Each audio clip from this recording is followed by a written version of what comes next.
perkenalkan, nama saya Pemakaian Rahayu. Saya merupakan mahasiswi aktif semester 4 dari program studi S1 Manajemen Universitas Pendidikan Ganesha. Jadi pada siang ini saya izin untuk mewawancari Bapak untuk memenuhi salah satu tugas mata kuliah saya, ekonomi manajerial, untuk mewawancarai UMKM di lingkungan tempat tinggal. Nah, sebelumnya mungkin saya boleh tahu dengan siapa saya berbicara?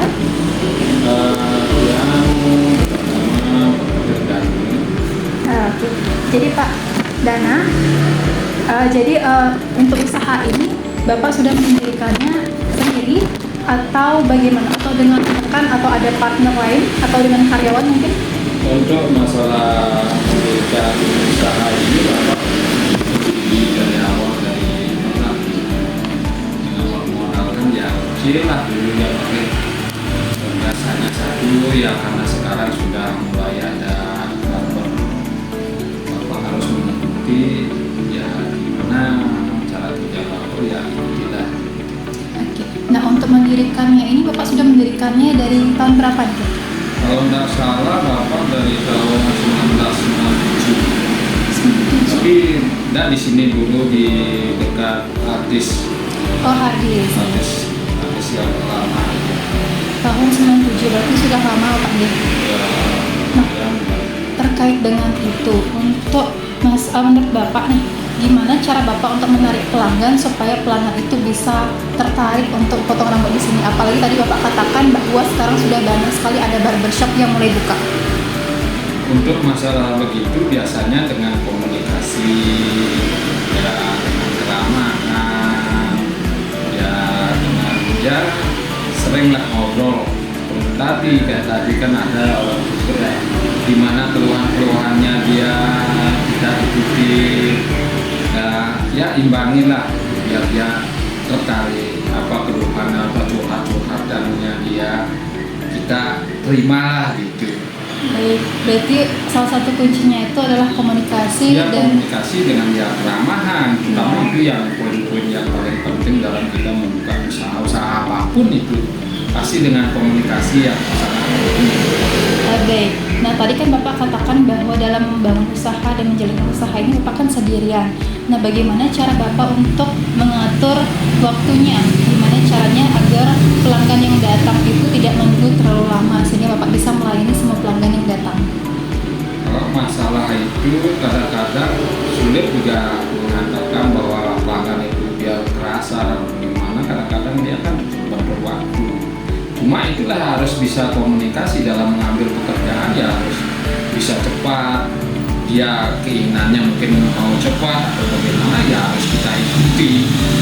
Dan dia ada yang masih mengantre, ya harus juga diajak ngobrol biar dia tidak lari gitu. Oke, baik. Nah, pernah nggak kira-kira Bapak memprediksi kapan sekiranya pelanggan itu ramai datang? Atau mungkin dalam satu hari kira-kira pernah nggak memprediksi berapa jumlah pelanggan yang datang? Kalau untuk dulu dengan sekarang jauh beda, karena sekarang kan sudah banyak ada tukang cukur ataupun barbershop. Kalau dulu masih bisa diprediksi berapa, kalau sekarang paling ya hanya hari Sabtu atau hari Minggu yang poin-poin yang paling banyak. Baik. Berarti itu tidak pasti ya Bapak? Tidak pasti. Nah, untuk itu sekiranya pernah nggak Bapak mengalami kebangkrutan atau paling tidak pernah nggak mengalami yang namanya penurunan drastis dari omset yang Bapak biasanya terima? Oh, pernah, karena pada saat COVID lah, itu paling sangat drastis sekali turunnya. Rasanya bukan usaha Bapak aja, semua usaha rasanya begitu. Tapi kalau pas normal nggak sampai lah, tapi setiap hari itu pasti dapat lah untuk nyambung hidup lah itu. Oke. Nah, selama Bapak menjalani usaha ini, berapa sih kira-kira biaya yang Bapak keluarkan untuk mulai dari membangun usaha atau penyediaan alat-alatnya? Kalau untuk sekarang sih lumayan, karena ya kalau Bapak kan istilahnya tidak ngontrak ya. Kalau untuk alat-alat ini aja paling ya sekitar sampai 5 juta sampai 10 juta. 10 juta kalau dari awal. Itu di luar tempat kontrak. Kalau kontrak beda lagi. Kalau ya kursi apapun sampailah 10 juta dengan alat-alat semuanya.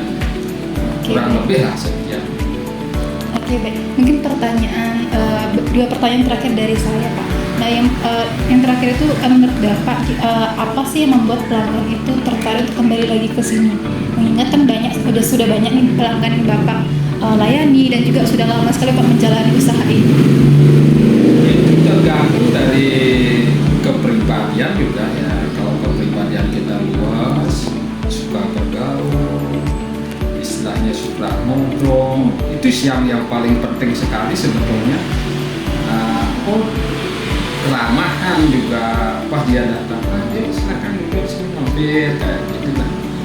Itu yang paling penting rasanya buat Bapak. Berarti dengan membangun loyalitas dari customer juga berarti Bapak ya. Oke, mungkin pertanyaan terakhir dari saya sebelum videonya ditutup, mungkin apa sih harapan Bapak untuk usaha ini ke depannya? Untuk harapan Bapak ya gimana ya, perlu bantuan dari pemerintah ya, sekedar bantuan apalah, dana ataupun apapun itu ya. Tapi untuk saat ini belumlah ada pemerintah untuk melihat usaha UKM ya. UMKM. UMKM. Baik, mungkin sekian yang bisa saya tanyakan. Terima kasih banyak Bapak sudah meluangkan waktunya pada hari ini.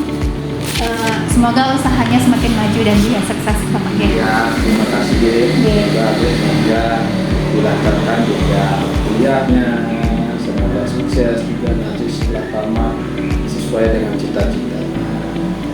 Itu pamit Pak G, terima kasih banyak. Mari.